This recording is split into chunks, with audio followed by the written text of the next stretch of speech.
فاسألوا أهل الذكر إن كنتم لا تعلمون.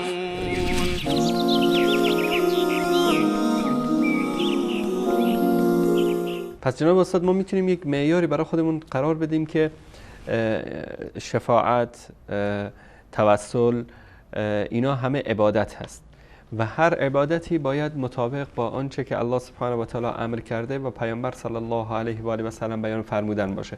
در غیر این صورت ما نمیتونیم از هر کی نظری رو بگیریم در مورد خصوصا در باب شفاعت دو تا شرط داره. هر کسی نمیتونه پیش الله متعال شفاعت بکنه و این توسل مثلا خودش یک شفاعت است. توسل به مثلا یک فردی، مثلا توسل به جای فلان یا به مقام فلان یا به حق فلان، این یک توسل شرعی است.